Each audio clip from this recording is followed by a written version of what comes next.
كيبدا الفيلم مع ليني اللي عندها 13 عام وكلبها هاجر، وهما غاديين يعيشوا عند باها حيت ماما مسافره في رحله ديال الخدمه. هما اللي وصلوا قالت لهم مول الدار بلي كاين قانون جديد كيجبر الناس اللي عندهم كلاب هاجين يسلموها للملجأ، وماشي مسموح لهم يبقى الكلب في الدار. وحتى بوها ما كانش متقبل الفكره ديال الكلب في الدار، وهادشي خلى ليني وباها ما متفاهمينش. وباها رفض ان الكلب ينعس معاهم في نفس الغرفه وخلى الكلب ينعس في الحمام، ولكن ليني مشات تعزف ليه باش يتهدى.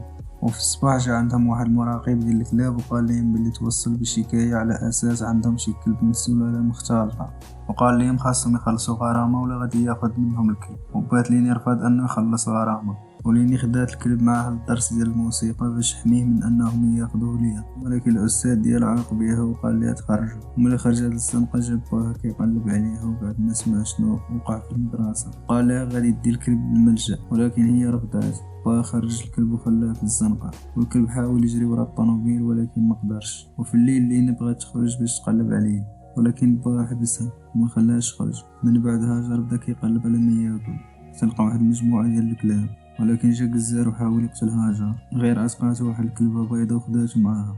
ما كان عامر بالكلاب اللي تخلاو عليهم ماليهم باش يهربوا من الضرائب.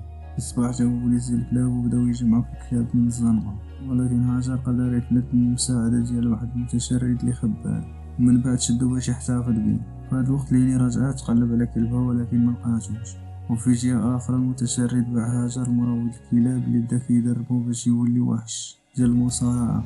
من بعد أيام دخل هاجر لأول معركة وتقاتل ضد كلب آخر، ولكن ما يتفادى وقدر يهرب. وليني كانت في واحد الحالة خايبة وبدات كتشرب الكحول باش تنسى كلبها. هاك البوليس كيدخلوا لمالها وكيلقاوها كتشرب وهي قاصر وكيعيطوا لباها، وباها كيعترف بالغلطة ديالو وقال ليها غادي يشري ليها كلب جديد، ولكن هي رفضات وطلبات منه يرجع الكلب ديالها للدار.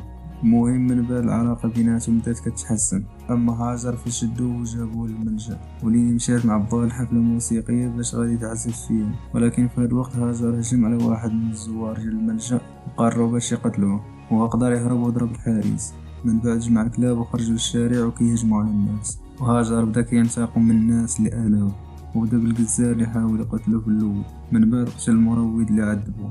سموا الدار اللي ساكنة فيها ليني، وملي ليني شاف الجثة عرفات بلي كلبها كينتاقم وان الضحية الجاية غادي يكون هو باها. مشات كتجري عند باها وقالت ليه راك في خطر. وهاجر وصل معاه الكلاب، وليني حاولت تهدنو ولكن ما قدرتش حيت هو مبقى كيعقل على والو.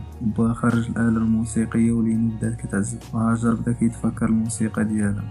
وهنا كيسالي الفيديو ديالنا ديال اليوم. الى عجبك ما تنساش دير لايك كومونتير وبارطاجي مع صحابك وتهلاو.